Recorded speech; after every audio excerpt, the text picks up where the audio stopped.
Shalom, shalom, shalom. Selamat pagi Indonesia. Hari ini tanggal 14 September 2023 bersama kami Renungan Pagi Sema Adonai. Kita bersama-sama merenungkan kebenaran firman pada hari ini, dan kami juga mengucapkan selamat sore menjelang malam bagi saudara-saudari kita yang terkasih yang berada di Amerika dan sekitarnya.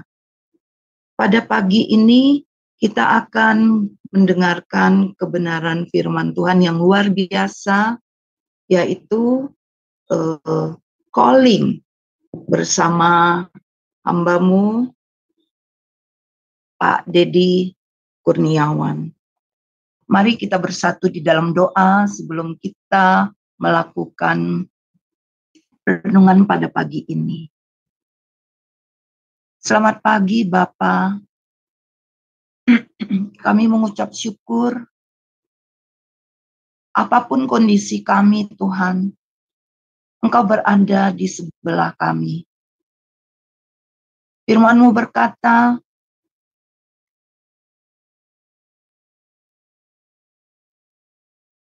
walaupun badai topan menerpa kami tidak akan takut bahaya. Karena Engkau berada di sebelah tangan kanan kami. Engkau menjaga kami dari segala kecelakaan.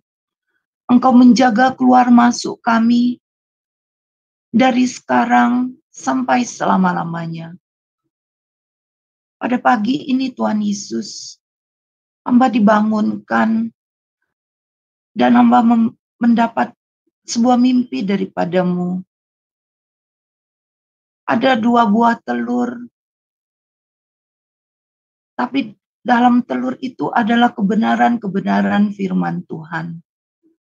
Di mana Engkau berkata, Engkau akan membuat kami tidak goyah.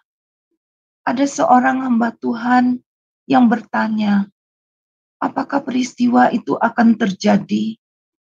Terjadi, kata saya, karena Tuhan sudah berfirman.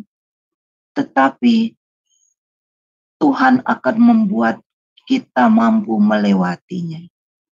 Tuhan, biarlah pesan yang luar biasa, apapun yang terjadi dalam kehidupan kami, Engkau akan memberikan kami kekuatan, karena firman-Mu adalah ya dan amin, dan tidak pernah kembali dengan sia-sia.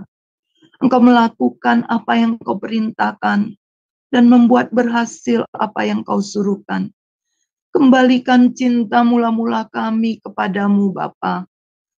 Biarlah panggilan surgawi itu boleh didengar dari utara, selatan, barat, timur, pusat. Bahkan kembali kepada diri kami dan seisi rumah kami, tetangga kami, teman-teman kami, rekan-rekan kami di gereja, ataupun di luar sana yang belum menerima Engkau. Jamaah kami semua yang terlibat secara langsung maupun tidak Tuhan, yang ada di multimedia, jamaah kami yang ada di Zoom, jamaah kami dimanapun saat ini sedang mendengar kebenaran firman-Mu. Biarlah di dalam nama-Mu Tuhan Yesus, roh pengenalan dan takut akan Tuhan itu turun, menjamah kami semua, dan kami bersatu hati di dalam nama-Mu Tuhan Yesus. Doa orang benar bila dengan yakin didoakan besar kuasanya. Kuasa mula yang menggiring jiwa-jiwa yang mendengar dan menerima Engkau bersegera menghubungi kami atau gereja-gereja terdekat untuk mereka diselamatkan.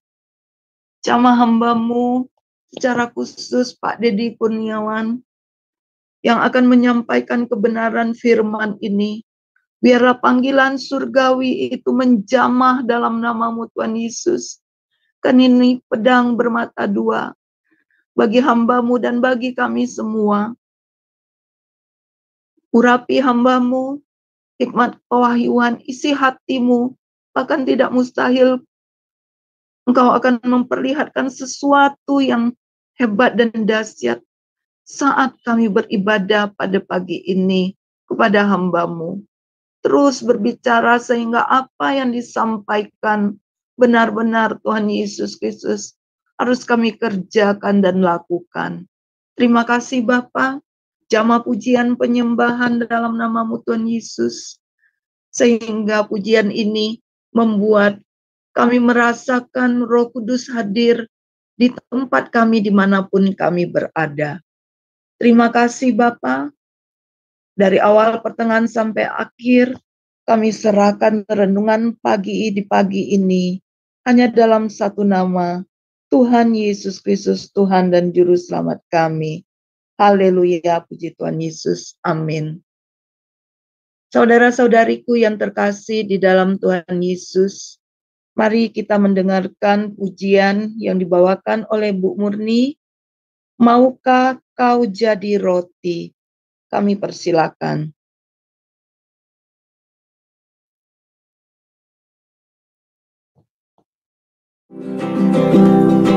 Tuhan lebih dulu melayani kepadaku, melayani lebih sungguh.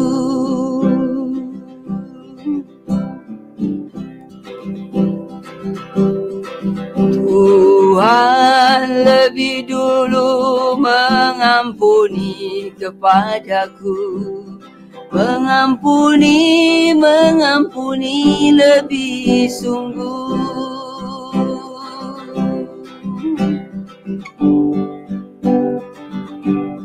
Maukah kau jadi roti yang terpecah bagiku?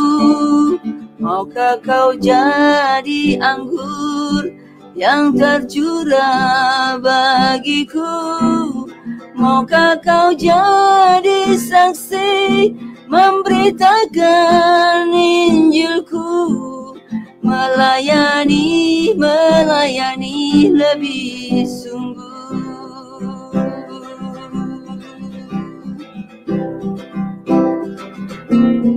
Tuhan lebih dulu melayani kepadaku, melayani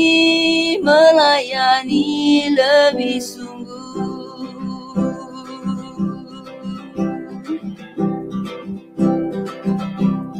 Tuhan lebih dulu mengampuni kepadaku, mengampuni lebih sungguh.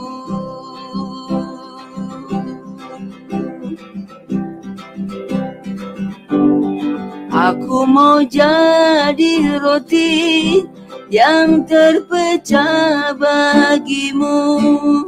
Aku mau jadi anggur yang tercurah bagimu. Aku mau jadi saksi memberitakan Injilmu. Melayani lebih sungguh.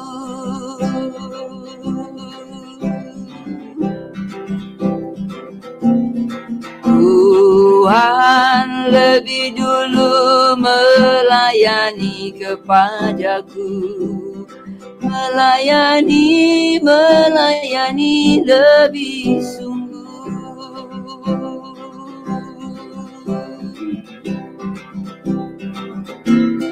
Tuhan lebih dulu mengampuni kepadaku, mengampuni lebih sungguh.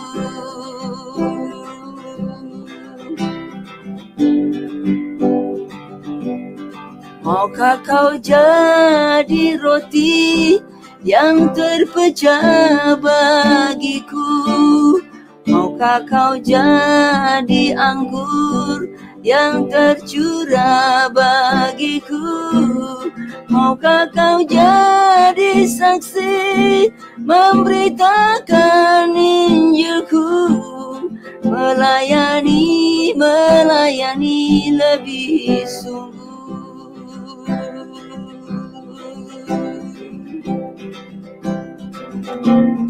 Tuhan lebih dulu melayani kepadaku, melayani lebih sungguh.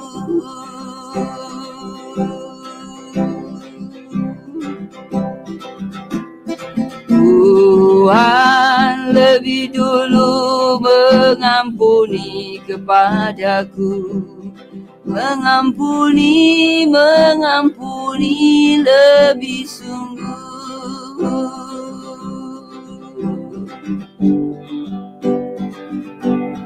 Aku mau jadi roti yang terpecah bagimu. Aku mau jadi anggur yang tercurah bagimu. Aku mau jadi saksi memberitakan Injilmu, melayani lebih sungguh.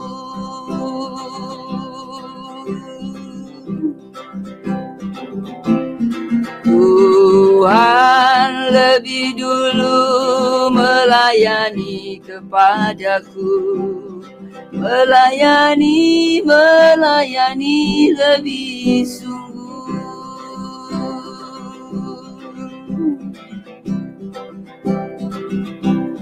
Tuhan lebih dulu mengampuni kepadaku, mengampuni lebih sungguh.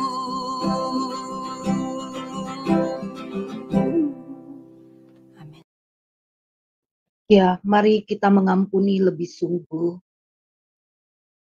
Ujian ini mengingatkan kita bahwa Tuhan lebih dulu mengampuni. Siapa kita kalau kita tidak mau mengampuni? Biarlah walau hanya pujian, tapi yakinlah saudara-saudariku yang terkasih di dalam Tuhan Yesus, pujian yang ada pengurapannya itu hikmat Tuhan yang menjamah pencipta lagu itu, sehingga ada kuasa yang menyertai. Walaupun pujian itu sudah lama dikumandangkan, tapi ketika kita terus menyanyikan, kita akan merasakan hadirat Tuhan.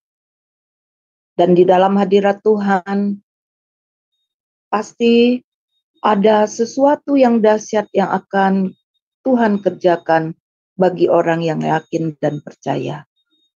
Tiba saatnya, saudara-saudariku yang terkasih, kita akan mendengarkan renungan pada pagi ini yang dibawakan oleh Pak Dedi Kurniawan dengan firman yang bertemakan calling. Waktu dan tempat kami persilakan. Iya, terima kasih Ibu. Shalom Bapak Ibu semua dikasih Tuhan. Selamat pagi, salam sejahtera kita yang sudah hadir bersama-sama untuk kita ibadah pada pagi hari ini. Kita sudah berdoa sebelum kita memulai acara ini, dan saya percaya bahwa acara ini, acara yang kita persembahkan buat Tuhan, akan menjadi acara yang memberkati tidak hanya kita, tetapi bagi setiap Bapak Ibu semua yang ada di Zoom ini maupun Bapak Ibu yang menyaksikan memang siaran YouTube. Baik Bapak Ibu, pagi ini kita mau berbicara tentang satu pelajaran yang sangat penting sekali untuk memahami, yaitu tentang arti sebuah panggilan, ya, panggilan. Bagaimana Tuhan memilih dan memanggil kita. Sebab itu temanya adalah calling. Bapak Ibu saya kasih Tuhan, kalau kita berbicara tentang sebuah panggilan, kita berbicara tentang bagaimana Tuhan memilih kita.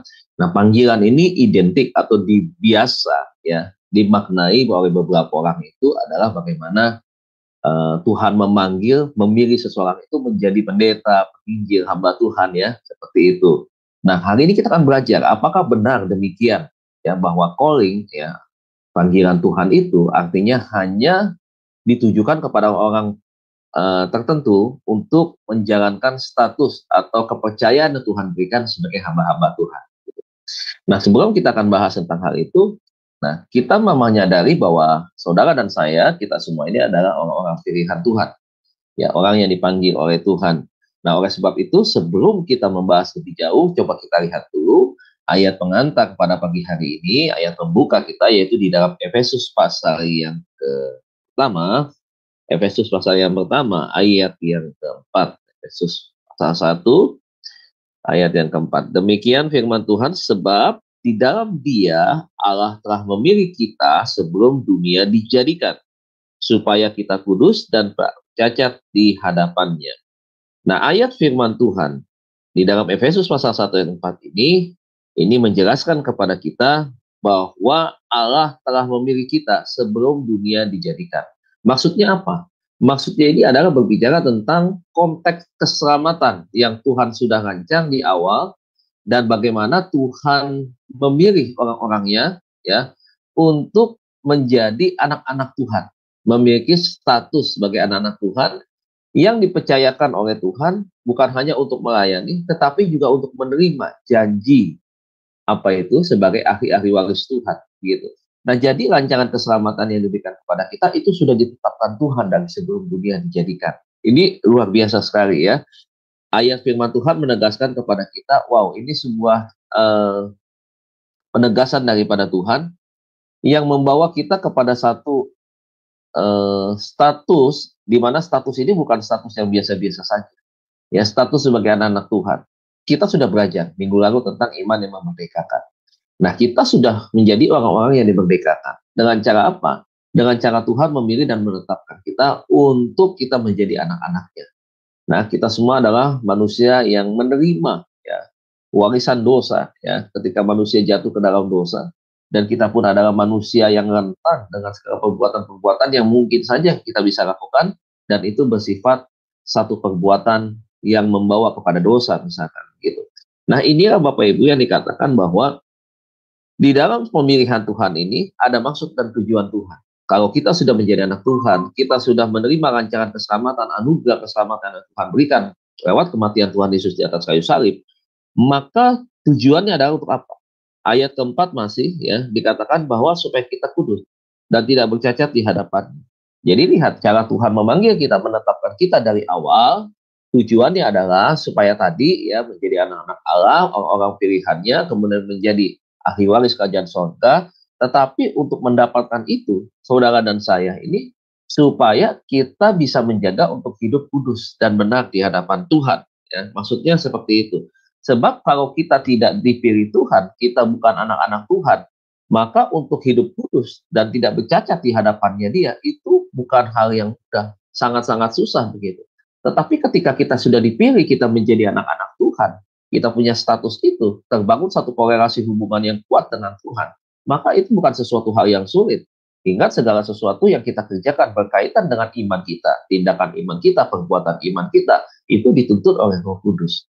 Jadi bukan satu hal yang kita mengandalkan kekuatan kita sendiri sebagai manusia yang terbatas dan lemah ini, tidak gitu. Tetapi kembali lagi kita mengandalkan Tuhan. Nah, oleh sebab itu saudaraku, mari kita menyadari bahwa panggilan yang Tuhan berikan kepada kita semua itu adalah sebuah kehormatan yang sangat besar bagi kita. Dan oleh sebab itu kita harus menghargai sebuah panggilan yang Tuhan berikan kepada kita. Nah, kalau Tuhan memanggil kita menjadi anak-anaknya, itu bukan berarti ada hal-hal kriteria-kriteria yang Tuhan pilih. Misalkan berdasarkan kriteria-kriteria manusia atau kriteria-kriteria dunia. Tentunya kalau kita berbicara tentang kriteria-kriteria dunia, kriteria manusia, tentunya mereka ingin melihat mengukurnya pun dari sudut pandang dunia. Misalkan berapa besar prestasi yang pernah dicapai oleh orang itu, ya, betapa kesempurnaan orang ini, ya, di dalam bekerja, di dalam berusaha, di dalam penampilannya, itu akan menjadi sebuah ukuran begitu. Tapi ketika Tuhan memilih bukan itu. Tuhan memilih karena saudara dan saya punya hati, ya, punya hati yang mengasihi Tuhan, punya hati yang mengasihi sesama. Saudara dipanggil, ya, untuk menjadi alat kemuliaan Tuhan lewat kehidupan kita sebagai contoh. Nah, inilah yang Tuhan sudah berikan kepada kita sebagai orang-orang yang dipilih dan yang dipanggil Tuhan. Selain memang kita semua adalah orang yang ditebus oleh Tuhan. Nah, inilah Bapak Ibu kalau kita belajar tentang panggilan supaya kita bisa memahami bahwa panggilan itu sifatnya itu adalah bagaimana Tuhan memilih orang-orang tertentu kepada kita, ya, untuk di mana ada tugas yang Tuhan berikan untuk kita kerjakan. Makanya ketika panggilan itu kita terima, maka kepanggilan itu harus kita pegang dengan sungguh-sungguh. Kemudian saudara harus kita lakukan di dalam kehidupan kita, bukan hanya dengan ucapan syukur, tetapi dengan satu tekad yang kuat bahwa hidup saya adalah buat Tuhan ketika saya dipanggil.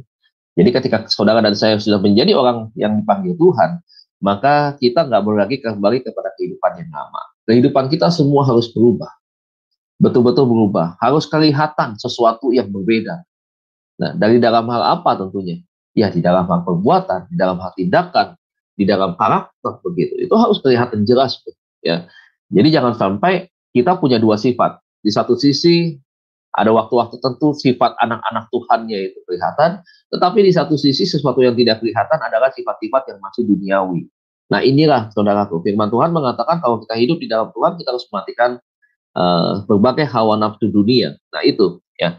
Nah, sekarang Bapak Ibu Saudara sekalian, kalau kita berbicara tentang panggilan, ya, panggilan itu ada dua. Panggilan itu, ya, ada dua bentuk, ada dua jenis. Nah, ini ya, yang harus kita pahami nih. Panggilan pertama disebut dengan panggilan umum, ya, panggilan umum. Yang coba kita buka 1 Petrus pasal yang kedua, ya, ayat yang ke-9. 1 Petrus pasal yang kedua, ayat yang ke-9. 1 Petrus pasal yang kedua, ayat 9. Tetapi kamulah bangsa yang terpilih. Ya. Lihat, saudaraku. Pertama, bangsa yang terpilih. Imamat yang rajani, ya, punya fungsi keimaman, ya, di sana. Kemudian bangsa yang kudus, umat kepunyaan Allah sendiri, supaya kamu memberitakan perbuatan-perbuatan besar dari Dia yang telah memanggil kamu keluar dari kegelapan kepada terang yang ajaib. Lihat, tadi saya sudah bilang di awal bahwa kita adalah orang pilihan Tuhan, ya, di mana kita dipilih, dipanggil dalam kaitannya dengan konteks keselamatan. Ya, ketika manusia jatuh di dalam dosa, mereka hidup dalam kegelapan. Sekarang Tuhan sudah memanggil kita, mengubah status kita, ya, menjadi orang-orang yang hidup di dalam kebenaran, artinya hidup ada di dalam terang Tuhan. Nah, sekarang kita kembali ke ayat yang 9, ya. Jadi saudara dan saya ini bangsa yang terpilih. Ini berbicara tentang apa? Ini berbicara tentang panggilan umum, Bapak Ibu Saudara. Ya, jadi kalau kita melihat berbicara tentang orang Kristen, ya, itu mereka menerima sebuah panggilan umum, ya, yang terdapat di dalam firman ini, yaitu bangsa yang terpilih, ya. Apalagi dikatakan imamat yang rajani, ya, ada fungsi keimaman yang melayani Tuhan, ya, punya fungsi juga sebagai raja begitu, anak-anak raja yang melayani raja di atas segala raja. Siapa? Tuhan. Nah, dikatakan lagi kemudian punya predikat, ya, bangsa yang kudus disebut, bangsa yang betul-betul terpilih menjadi sebuah bangsa. Ya, ini konteks daripada bangsa Israel yang dipilih keluar dari Mesir, kemudian dijadikan sebuah bangsa pilihan Tuhan, dan mereka diajak bagaimana mereka memuliakan Allah yang hidup, belajar untuk menghidupi apa yang sudah ditetapkan oleh Tuhan, mempraktekannya di dalam kehidupannya, dan menjaga hidup untuk kudus di hadapan Tuhan. Nah, ini yang dimaksud dengan bangsa yang kudus. Jadi bangsa yang berbeda dengan bangsa-bangsa yang lain. Ini bangsa pilihannya Tuhan begitu. Nah, kita pun demikian, menjadi satu kelompok, ya, menjadi satu kelompok bangsa yang kudus, sebagai bangsa yang Tuhan pilih, menjadi satu komunitas yang tentunya kalau berbicara tentang bangsa, berarti kita adalah bagian dari satu kelompok di antara bangsa-bangsa yang ada. Nah, kemudian saudaraku, umat kepunyaan Allah sendiri, tegas status kita bahwa kita ini adalah umat kepunyaan Allah, ya. Nah, dan terakhir, ya, kita diingatkan kembali bahwa kita harus menyampaikan, ya, harus menyatakan, ya, memberitakan segala perbuatan-perbuatan yang besar dari Tuhan. Apa saja itu? Berkaitan dengan keselamatan, berkaitan dengan Dia sebagai juru selamat, berkaitan dengan kehidupan yang akan datang, berkaitan dengan nanti, saudaraku, ya, bahwa satu kali Dia akan datang menjadi hakim yang adil. Nah, ini yang harus kita beritakan kepada saudara-saudara kita. Yang lain tentunya yang belum menerima panggilan itu dan meresponi panggilan itu dengan hati yang penuh dengan sukacita. Nah, ini harus kita sampaikan, Bapak Ibu, ya. Jadi yang pertama ini berbicara tentang panggilan umum, ya. Nah, panggilan yang kedua, apa itu? Panggilan khusus. Coba kita buka di dalam Yohanes pasal yang ke-15 ayat yang ke-16, ya. Yohanes 15 ayat yang ke-16. Dikatakan apa? Bukan kamu yang memilih aku, katanya. Tetapi akulah yang memilih kamu dan aku telah menetapkan kamu supaya kamu pergi dan menghasilkan buah dan buahmu itu tetap. Supaya apa yang kamu minta kepada Bapa dalam namaku diberikannya kepadamu. Ya, saya ulangi, bukan kamu memilih aku, tetapi aku yang memilih kamu. Dan aku telah menetapkan kamu supaya kamu pergi dan menghasilkan buah dan buahmu itu tetap. Supaya apa yang kamu minta kepada Bapa dalam namaku diberikannya kepadamu. Lihat, saudara, Yesus sedang mempertegas hubungannya dia dengan Bapa. Di sini dikatakan bahwa status kita pun bukan karena kita memilih dia, tetapi dialah yang memilih kita menjadi anak-anaknya, ya, menjadi anak-anaknya.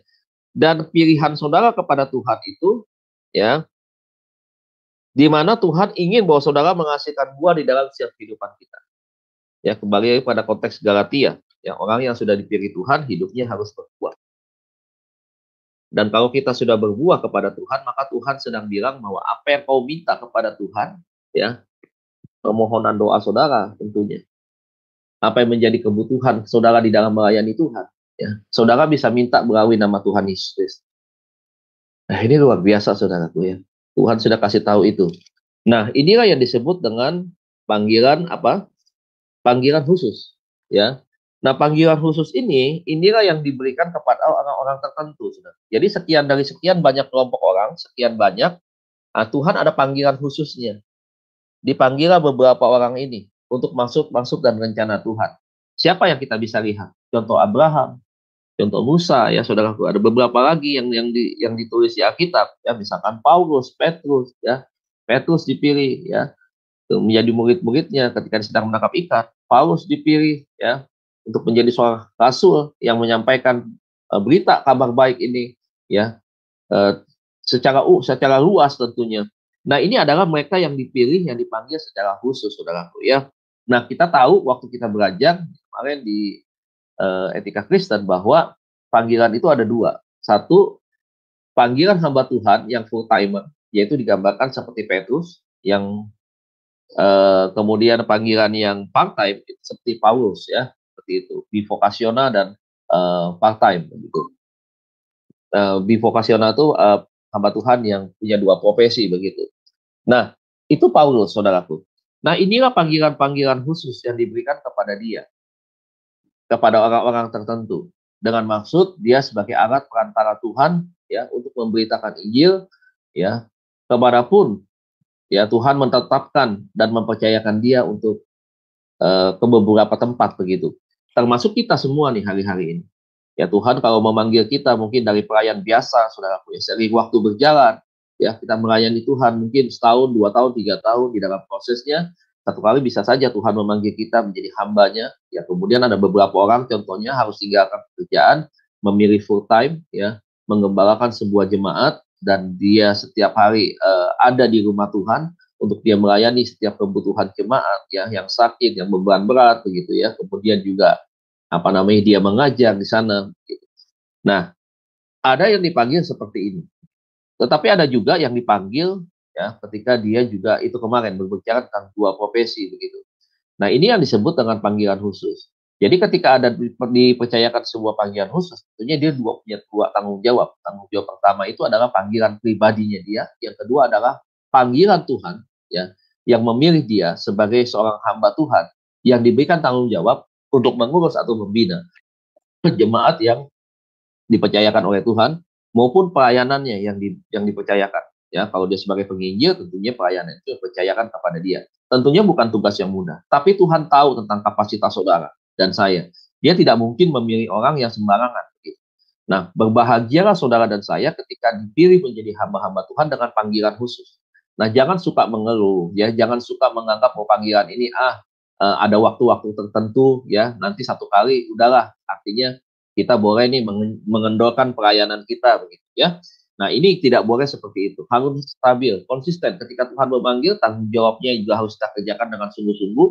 Kemudian semangat kita untuk melayani harus tetap sama, bahkan harus lebih meningkat lagi begitu. Nah, ini yang diberikan kepada hamba-hamba Tuhan secara khusus, termasuk juga mungkin saya, termasuk saya. Saya seringkali juga bilang, ya, ketika kita kumpul dengan teman-teman, saya bilang kok komunitas saya sekarang berbeda. Dulu saya komunitasnya Ya, ada orang pengusaha begitu ya. Ada orang-orang tertentu yang lain dengan komunitas-komunitas yang hobi yang sama, ya komunitas badminton dan seterusnya lah dengan komunitas-komunitas yang pernah saya ikuti sebelumnya karena memang saya terlibat di bagian-bagian itu. Begitu. Nah satu kali Bapak Ibu saya nggak pernah tahu ya panggilan Tuhan dalam hidup saya. Ya kalau ditanya Pak apa cita-citanya begitu ya, cita saya tuh nggak pernah pengen jadi seorang hamba Tuhan, apalagi bisa mengurus jemaat gitu. Saya nggak pernah kepikir tentang hal itu. Tetapi seiring waktu berjalan ketika Tuhan memanggil saya pertama kali, ya tahun 90 ya, saya gabung kemudian dibaptis di GBI Pak Niko pada waktu itu, di GBI Kasa Pemuda pada waktu itu masih di Senayan. Pak Niko belum sebesar sekarang. Nah kemudian saya dibaptis, ya saya terima Tuhan tahun 90, saya dibaptis tahun 91, di sanalah iman saya mulai bertumbuh, saya mulai belajar, saya mulai cari satu pribadi dulu. Siapa sih Yesus? Saya pelajari tentang Yesus. Kenapa sih dinamakan Yesus? Kenapa sih dia harus hadir ke dalam dunia ini? Saya pelajari. Nah, sehingga waktu berjalan, ikut kegiatan ini, melayani ini, dan seterusnya. Nah, satu kali pada akhirnya, ya kita nggak tahu. Sehingga waktu proses berjalan, tiba-tiba semua rencana-rencana yang saya sudah siapkan. Saya harus ambil kuliah ini, selesai dari kuliah ini, saya mau mengambil ini, saya mau bekerja di bagian ini. Itu semua saya mulai itu. Seperti bikin sebuah catatan, ya. Saya harus lakukan ini yang pertama, kedua ini, ketiga ini, dan seterusnya itu.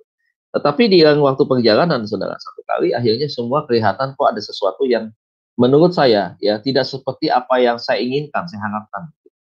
Ya, saya awalnya pengen menjadi seorang pemimpin di sebuah perusahaan tentunya. Saya ingin menjadi seorang profesional yang punya posisi jabatan satu kali bisa punya jabatan yang tinggi begitu. Saya ingin menunjukkan bahwa ilmu yang saya pelajari di bangku kuliah ekonomi saya dulu, ya saya harus punya prestasi yang betul-betul maksimal. Nah, saya lihat tanda-tanda itu mulai ada. Tetapi apa yang terjadi, saudaraku ya? Ternyata diiring waktu perjalanan, Rismond membuat saya keluar dari pekerjaan, beralih profesi. Saya harus merantau pergi ke Jepang 5 tahun, saya berjuang di sana. Kemudian saya pulang ke Indonesia, saya punya modal, saya usaha ya. Ya di dalam usaha itu nggak menang ya, jual beli mobil, tipu menipu, kilometer diputar dan seterusnya tuh. Ya. Dan itu masa-masa ketika saya kembali ya. Kemudian beberapa kali saya merintis usaha itu nggak berkembang gitu. Sampai akhirnya saya stop, modal saya hentikan, kemudian saya alihkan ke investasi yang lain. Nah satu kali nih Bapak Ibu ya, satu kali eh, ketika waktu itu berjalan, ada panggilan yang begitu kuat di dalam diri saya. Nah, saya sempat bekerja pada waktu itu. Jabatan posisi enak. Saya berpikir saya harus teruskan kembali apa yang menjadi cita-cita saya untuk mencapai satu kedudukan penting di dalam sebuah perusahaan, menjadi top level manajemen yang tinggi begitu. Nah, satu kali akhirnya saya bekerja. Saya dibawa oleh seorang pemegang saham, tentunya menjadi orang pilihannya dia untuk bekerja di perusahaan itu. Nah, sampai akhirnya waktu saya bekerja, belum ada tanda-tanda sama sekali.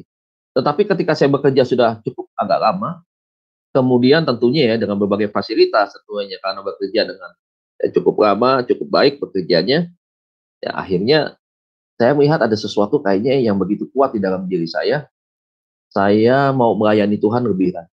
Saya melayani Tuhan lebih lagi. Nah entah bagaimana sampai kepada satu titik tahun 2011 itu, tiba-tiba saudara, ya tiba-tiba entah bagaimana, ya satu kali saya memutar balik kendaraan saya, tiba-tiba saya ingat Pak Niko punya STT. Pak Niko punya STT.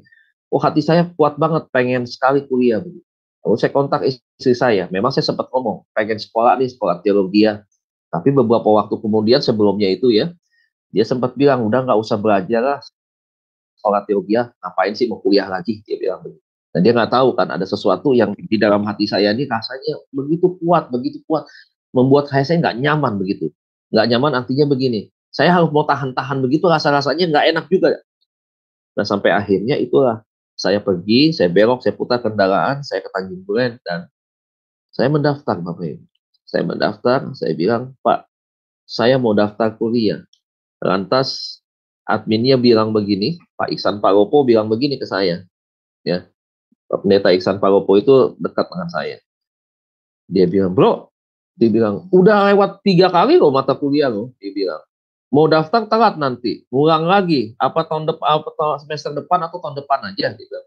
Dia bilang, udah nggak apa-apa, anggap aja hutang 3. Saya bilang, tapi kalau masih bisa masuk, saya masuk. Ya bisa sih, dibilang gitu. Akhirnya saya masuk.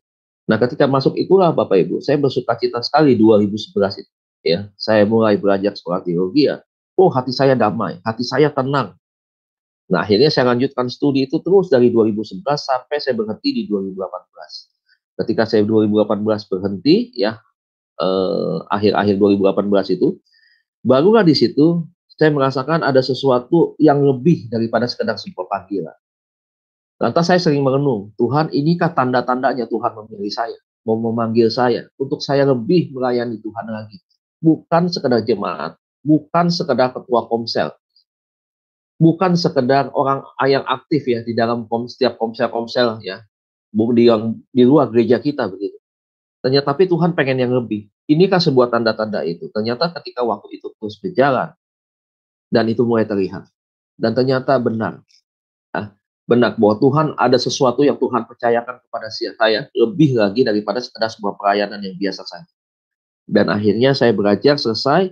Ketika saya selesai, sebelum saya selesai, ya saya diutus, saya dipercayakan, saya diangkat. Ya mulai dari departemen teologi ya saya mengajar di sana, ya bidang pernikahan, ya pengajaran-pengajaran dasar, PA begitu ya. Sampai pada akhirnya penetapan saya, pengangkatan saya sebagai seorang pendeta di GBI, saudara. Ya dimulai dari PDP ya tahun 2018 itu ya.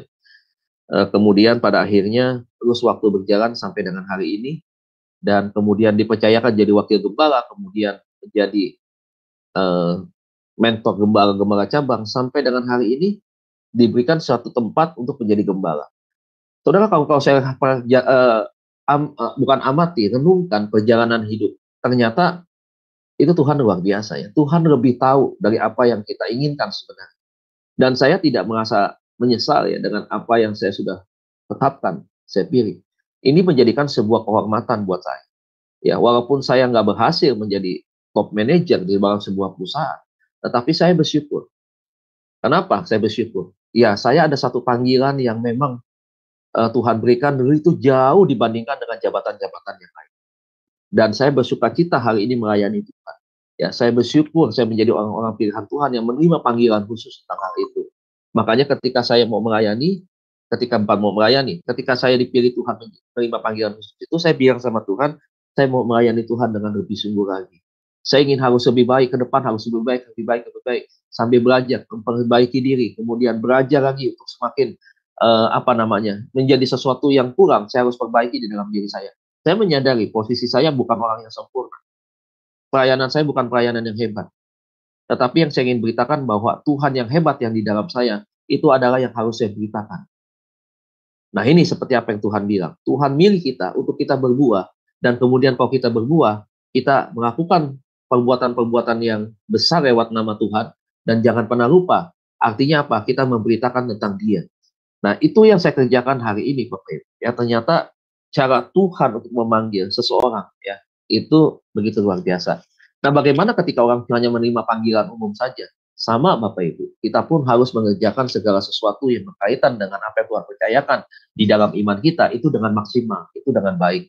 Ya, jadi respon nih panggilan itu dengan sukacita di hadapan Tuhan. Ya, jangan pernah bersungut-sungut. Tuhan, saya nggak mau jadi ini. Kenapa Tuhan pilih gini? Ya, mengajukan pertanyaan-pertanyaan keberatan. Ya, sama kan seperti hamba-hamba Tuhan beberapa di Alkitab. Wah, saya nggak pasti untuk berbicara. Saya, nggak bisa apa-apa. Seringkali ada banyak tuh saya nggak dengar begitu, ya. Nah, ini ya Bapak Ibu ya, kalau kita mau melakukan apa yang Tuhan beritakan kepada kita, jangan pernah kita mengukur dengan kemampuan kita. Jangan pernah takut. Jalan saja. Pasti Tuhan akan mampukan kita.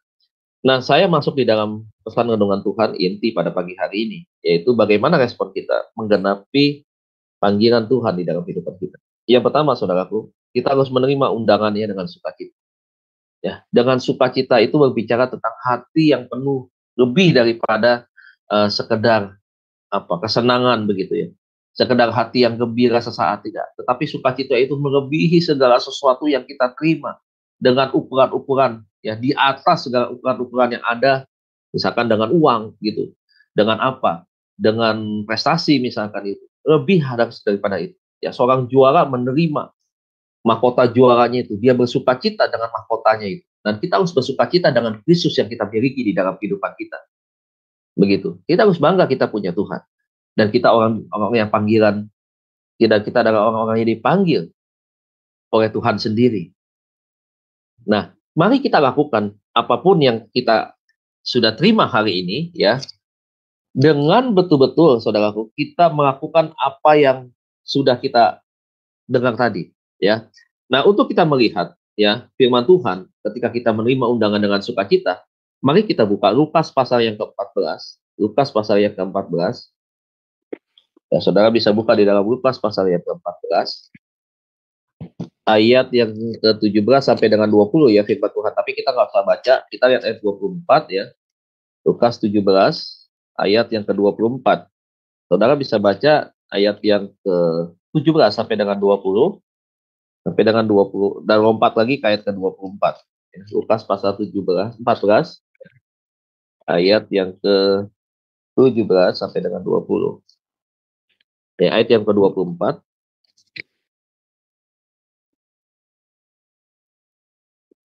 Sebab aku berkata kepadamu, tidak ada yang telah diundang itu akan menikmati jamuanku. Ya, jadi saudara, kita lihat ayat 24, firman Tuhan ini ya memberitahukan kepada kita, dikatakan sebab aku berkata kepadamu, tidak ada seorang pun dari orang-orang yang telah diundang itu akan menikmati jamuanku.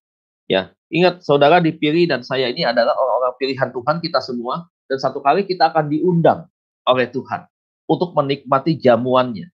Nah, bagaimana ketika kita diundang oleh Tuhan? Kita harus merespon ini dengan sukacita. Berbahagialah saudara dan saya ketika kita bisa hadir bersama dengan Tuhan. Kita berkata bahwa kita bisa makan duduk semeja dengan Tuhan. Kita bisa ada di dalam jamuan pesta ya bersama dengan Tuhan. Ya, orang-orang yang diberikan sebuah undangan kepada kita. Dan kita menerima undangan itu dengan baik. Jujur ya Bapak Ibu ya, kalau kita berbicara tentang undangan tentunya. Kadang-kadang saya pernah begini, bukan kadang-kadang nih ya, ada saja misalkan orang yang menerima undangan dari orang penting, ya begitu senang sekali, wah begitu bangganya mereka menerima undangan tersebut. Saya diundang ya, dengan seorang pejabat A, pejabat B, gitu. Bahkan diundang presiden sekalipun begitu ya, wah sebuah kehormatan, sangat sukacita. Bapak Ibu coba lihat, bagaimana Tuhan ketika mengundang kita. Kita ini menjadi undangan tamu-tamunya Tuhan. Coba. Betapa terhormatnya posisi kita menjadi orang yang diundang oleh Tuhan. Menjadi tamu-tamunya Tuhan. Di acaranya Tuhan. Wow, keren banget begitu. Nah, panggilan yang dia berikan kepada kita, undangan yang sudah diberikan dan kita terima hari ini, mari Pak Bu kita sambut dengan sukacita. Layanilah Tuhan dengan sungguh-sungguh. Bersukacitalah senantiasa Pak Bu ketika kita melayani. Ingat, fokus kita adalah untuk Tuhan. Saya selalu ingatkan bahwa apapun yang kita kerjakan seolah-olah untuk Tuhan. Memberi yang terbaik segala sesuatu untuk Tuhan terlebih dahulu. Ya, saya yakin ketika kita bekerja, kita melayani, yang kita utamakan seolah-olah untuk Tuhan, maka hasilnya akan menjadi yang terbaik. Ya, jangan kita melayani, ya, kita melakukan segala sesuatu yang kita berikan adalah untuk kita sendiri. Kita berikan sesuatu buat orang lain begitu atas nama Tuhan, tetapi yang kita ambil adalah untuk diri kita sendiri, pengakuan orang lain, ya jempol orang lain kepada kita yang kita terima, ya. Bukan itu. Ya. Mari kita sadari bahwa posisi kita hari ini sebagai orang panggilan Tuhan, orang-orang yang dipanggil oleh Tuhan, ya kita responi dengan sukacita penuh di hadapan Tuhan. Itu yang pertama. Yang kedua, saudaraku, bahwa Tuhan memanggil dan diri saya, saudara dan saya, adalah untuk mengembangkan karunia dan talenta. Ya, di dalam Matius pasal 25 ayat 14 sampai 30. Saudara bisa baca ya, Matius 25 ayat 14 sampai dengan 30. Tuhan mau mengembangkan talenta kita. Setiap kita diberikan talenta. Nah, oleh sebab itu talenta yang Tuhan berikan kepada kita harus kita kembangkan. Begitu. Ada yang tanya sama saya, Pak, saya diberikan talenta nggak di dalam berbisnis? Kan saya orang yang senang untuk mengembangkan bisnis. Ya Tuhan taruh itu, kembangkanlah itu dengan baik.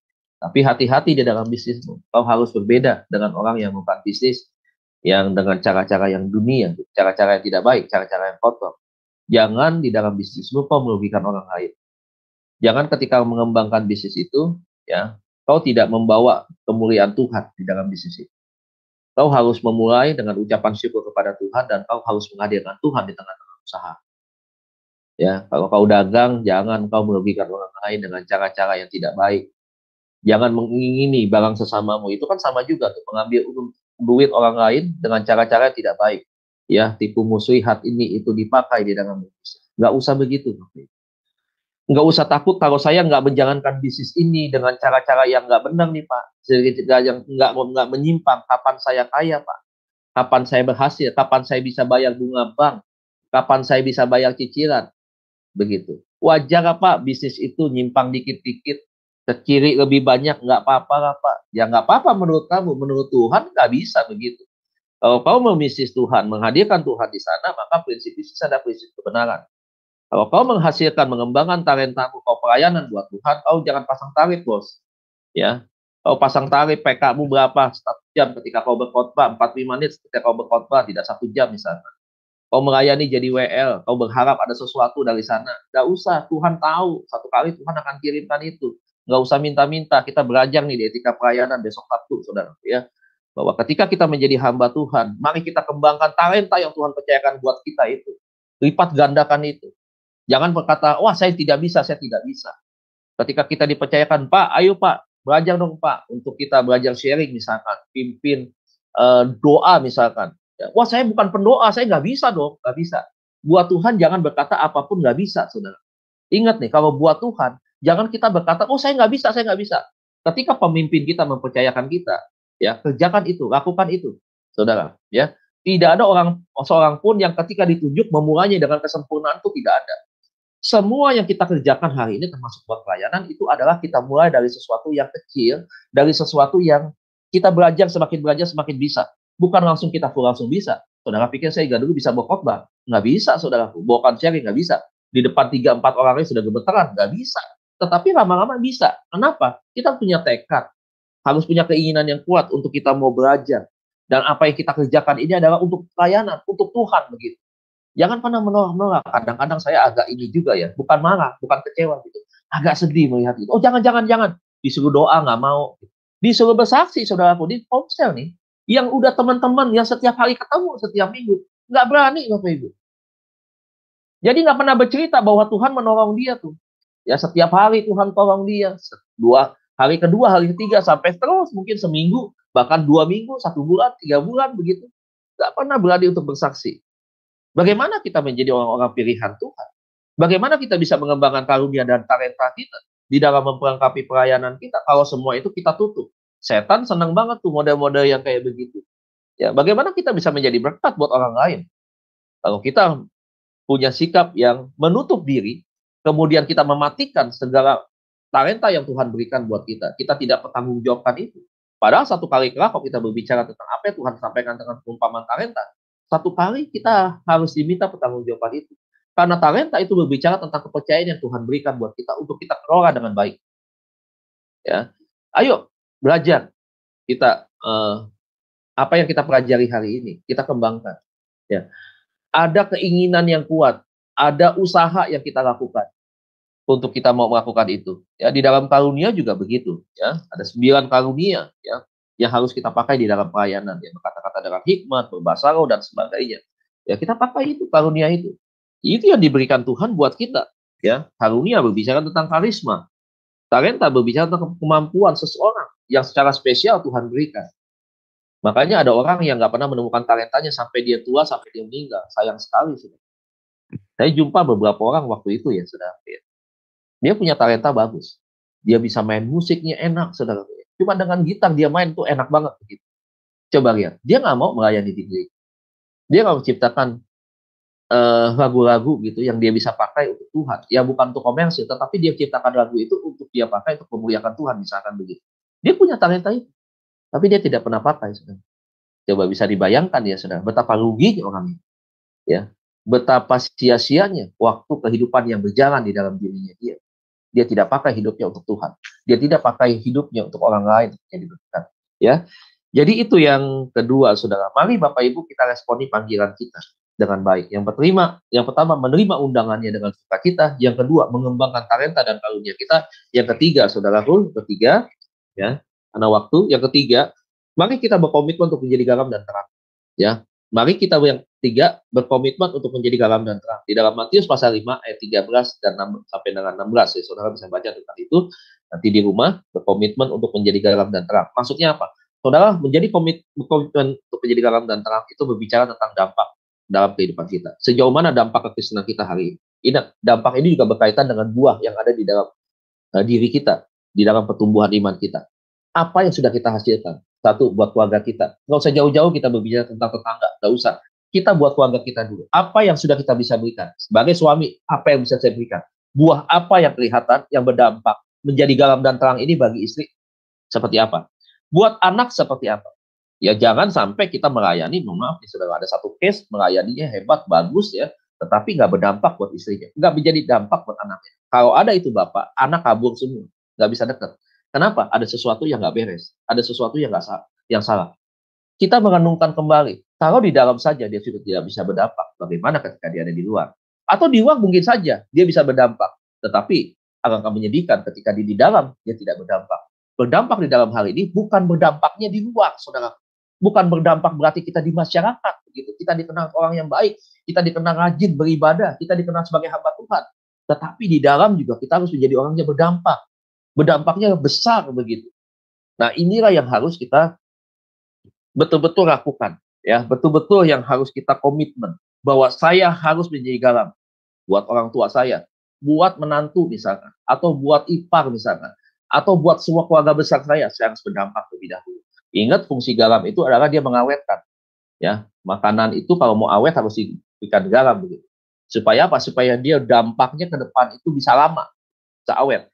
Ingat, garam itu juga adalah penyedap masakan. Tanpa garam, saudaraku, ya masakan tidak akan terasa enak gitu. Nah, makanan apapun membutuhkan garam. Ini berbicara tentang dampak dan pengaruh. Hidup saudara dan saya hari ini dituntut untuk menjadi orang yang berdampak terhadap lingkungan, kehidupan dunia kita yang hari ini semakin gelap. Oleh sebab itu, mari Bapak Ibu ya menjadi garam dan terang hari ini. Bagaimana kita di dalam iman Kristen kita berguna buat orang lain. Jangan sampai kebalikannya. Saya berharap ini menjadi sebuah refleksi atau perenungan buat kita bahwa sejauh mana hari ini kita sudah melangkah di dalam iman kita berdasarkan panggilan yang kita terima. Kita dipilih menjadi anak-anak Tuhan. Kita dirancang dari awal, dari semula untuk menerima keselamatan yang Tuhan sudah berikan buat kita. Dan kita adalah orang-orang yang terpilih. Dan sebagai orang yang terpilih, maka kita harus menerima konsekuensi daripada kepercayaan yang Tuhan berikan. Tanggung jawab yang besar itu dengan ucapan syukur, dengan sukacita, dan hidup kita menjadi berkat bagi orang lain. Mari maksimalkan panggilan saudara, jangan sepelekan panggilan itu, dan terima panggilan itu mulai saat sekarang. Pertahankan sampai satu kali kita menyelesaikan tugas kita di atas muka bumi ini, kehidupan kita sudah berbuah, ya kita sudah berdampak kehidupan kita bagi banyak orang lewat panggilan yang Tuhan sudah berikan. Amin untuk firman Tuhan, kiranya menjadi berkat bagi kita semua. Tuhan Yesus memberkati. Saya kembalikan kepada moderator. Terima kasih, Pak Dedi. Sorry. Terima kasih atas kebenaran firman Tuhan yang luar biasa pada pagi ini, mengingatkan kita agar kita menerima panggilan kita dengan sukacita, kita mengembangkan panggilan kita, dan kita harus komitmen menjadi terang dan garam, baik di keluarga kita pribadi, terlebih lagi lingkungan. Terima kasih. Mari untuk merespon setiap kebenaran firman pada pagi ini, kita akan berdoa, doa satu-satunya yang diajarkan oleh Tuhan Yesus. Bapa kami yang di surga, dikuduskanlah namamu. Datanglah kerajaan-Mu, jadilah kehendak-Mu di bumi seperti di surga. Berilah kami pada hari ini makanan kami yang secukupnya, dan ampunilah kami akan kesalahan kami, seperti kami juga mengampuni orang yang bersalah kepada kami. Dan janganlah membawa kami ke dalam pencobaan, tetapi lepaskanlah kami dari yang jahat. Karena Engkaulah yang mempunyai kerajaan dan kuasa dan kemuliaan sampai selama-lamanya. Amin. Bapa, pada pagi ini kami yakin dan percaya apa yang Engkau sampaikan melalui hamba-Mu, Pak Deddy Kurniawan. Ini sungguh-sungguh adalah isi hati-Mu bagi kami yang ada saat ini di Zoom, ataupun siapapun saudara-saudari kami yang sedang mendengar siaran ini, yang sedang Tuhan Yesus Kristus di persimpangan jalan, apakah melepaskan bisnis untuk full time melayani-Mu Tuhan, atau talenta-talenta yang lain, kemampuan-kemampuan yang karunia-karunia yang Kau percayakan. Tuhan, biarlah dalam nama-Mu Tuhan Yesus Kristus, kami boleh merespon, kami tidak boleh tertinggal dalam nama-Mu Tuhan Yesus, dalam melakukan apa yang Kau kehendaki. Karena rancangan-Mu bukanlah rancangan kecelakaan, tetapi rancangan damai sejahtera penuh sukacita yang berkemenangan. Pulihkan hati kami lebih dulu dalam nama-Mu Tuhan Yesus Kristus, sehingga kami boleh Tuhan Yesus Kristus masuk dalam panggilan-Mu lebih lagi. Kami tidak boleh dalam nama-Mu Tuhan Yesus egois. Kami berhasil di luar, tapi apakah yang gerangan yang terjadi di dalam kami? Anak-anak kami, keluarga kami juga harus Tuhan Yesus Kristus memikirkan.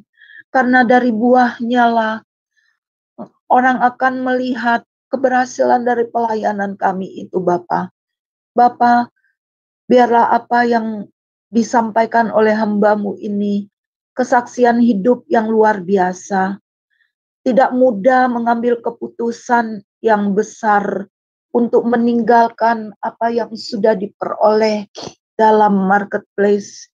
Tuhan, hamba yakin dan percaya apa yang disaksikan ini pasti sedang Tuhan Yesus dipergumulkan oleh siapapun dan dimanapun dia berada. Biarlah Tuhan, apa yang menjadi berkat yang sudah diperoleh oleh Pak Deddy Kurniawan dengan keluarganya dalam nama-Mu Tuhan Yesus, boleh menjadi berkat juga bagi orang-orang dan bagi kami yang mendengarkan. Terima kasih Bapa. Tambah-tambahkan Tuhan Yesus Kristus hikmat, pewahyuan lebih lagi kepada hamba-Mu ini. Dari utara, selatan, barat, timur, pusat. Apa yang diperoleh dalam marketplace, kami yakin dan percaya. Dalam pelayanan beliau pun Tuhan. Apa yang tidak pernah dipikirkan, yang tidak pernah timbul dalam hati, Engkau sediakan dalam nama-Mu Tuhan Yesus. Bahkan lebih lagi, biarlah berkat dari seberang lautan, berkat bangsa-bangsa, boleh menjamah hamba-Mu ini, memberkati hamba-Mu ini, serta memberkati dengan Tuhan Yesus Kristus seisi rumahnya, serta jemaat-jemaat yang Kau percayakan kepada hamba-Mu ini. Terima kasih Tuhan Yesus Kristus. Karunia keamanan, karunia menikmati, menyertai pelayanan beliau. Cinta mula-mula kembali kepada beliau dan seisi rumahnya serta jemaatnya. Biarlah Engkau memperlebar, memperluas lebih lagi dalam nama-Mu Tuhan Yesus. Terima kasih Bapa, terima kasih Tuhan Yesus. Biarlah pada pagi ini kami juga Tuhan Yesus Kristus memohon belas kasihan-Mu atas jiwa-jiwa, dimanapun jiwa-jiwa ini berada, yang ragu dalam nama-Mu Tuhan Yesus, supaya mereka dikuatkan untuk berani menerima Engkau. Dan bagi hamba-hamba-Mu Tuhan Yesus Kristus yang mendengar tapi tidak mau mengerjakan dan melakukan, Tuhan tolong dalam nama-Mu Tuhan Yesus Kristus, supaya kami satu dengan yang lain saling melengkapi, agar pelayanan yang dipercayakan kepada kami boleh berbuah jiwa-jiwa, karena waktunya sudah sangat singkat. Biarlah bangsa Indonesia, bangsa yang selama ini dalam nama-Mu Tuhan Yesus, mayoritas belum percaya kepadamu. Sesuai Yesaya 60, ini waktunya Tuhan. Engkau membuat bangsa kami dalam nama-Mu Tuhan Yesus Kristus menjadi bangsa yang besar, yang percaya kepadamu. Engkau yang melakukan pembalikan keadaan. Kebenaran firman ini dalam nama-Mu Tuhan Yesus Kristus membuat orang yang ragu itu dalam nama-Mu Tuhan Yesus boleh berbalik dan menjadi alat-Mu. Percepatan boleh terjadi dan mereka siap menjadi penuai-penuai di akhir zaman. Terima kasih Bapa, di dalam nama-Mu kami berdoa mengucap syukur, haleluya, amin. Mari saudara-saudariku, kita mendengar pujian yang kedua, apakah jawabmu? Kami persilakan.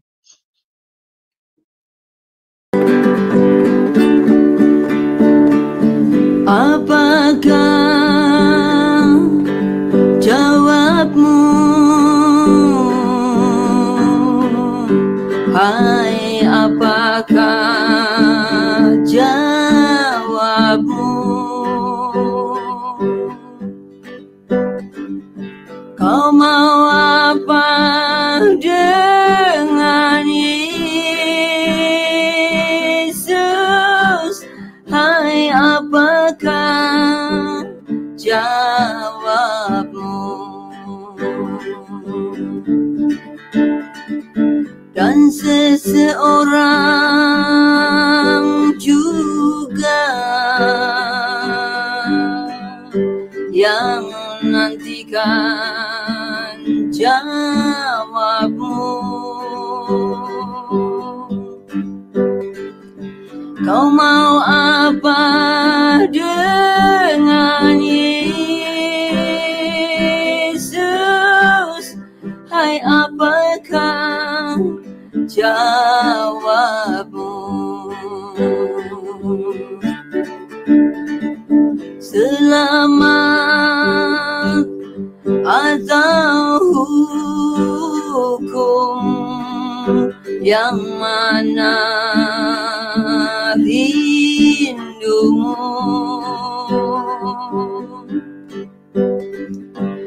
Kau mau apa dengan Yesus? Hai, apakah jawabmu? Apakah jawabmu? Apakah jawabmu?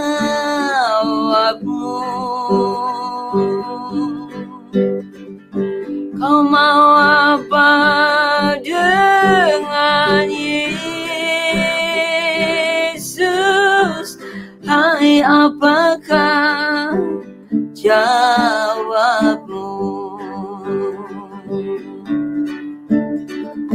Dan lagi pun sengsara yang telah ditanggungnya, kau mau apa dengan Yesus? Hai, apakah jawabmu? Hai, apakah jawabmu?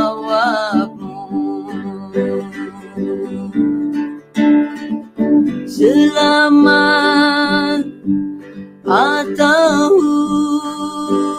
hukum, yang mana rindumu?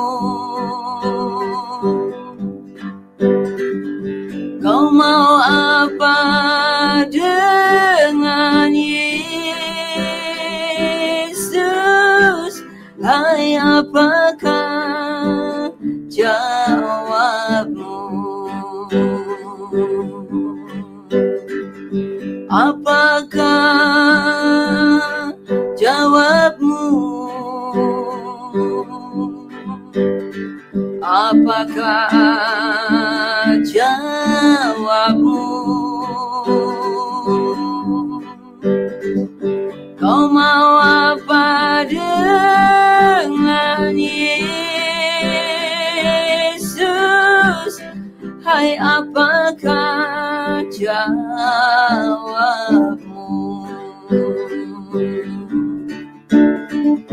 Dan lagi pun sengsara telah ditanggungnya. Kau mau apa dengan Yesus? Hai, apakah jawabmu? Hai, apakah jawabmu?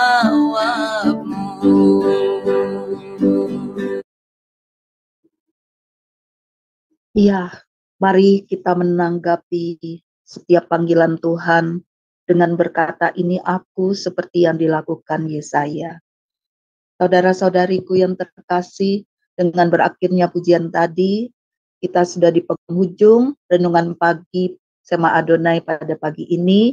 Mari kita menerima urapan blessing dari Pak Pendeta Dedi Kurniawan MTH. Kami persilakan.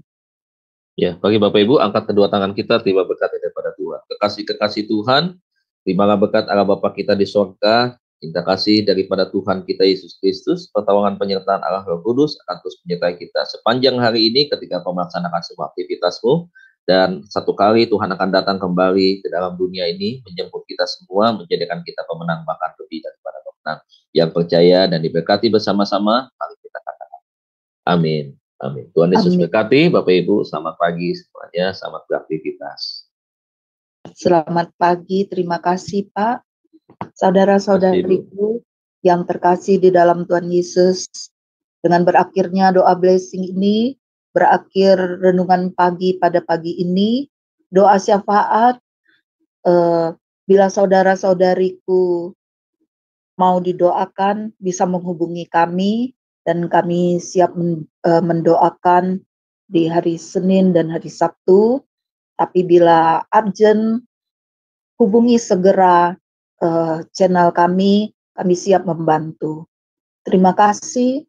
Mari besok kita dengan setia terus berada di channel ini, Renungan Pagi, jam 5.30 waktu Indonesia bagian Barat. Terima kasih, Tuhan Yesus memberkati. Shalom, shalom, shalom.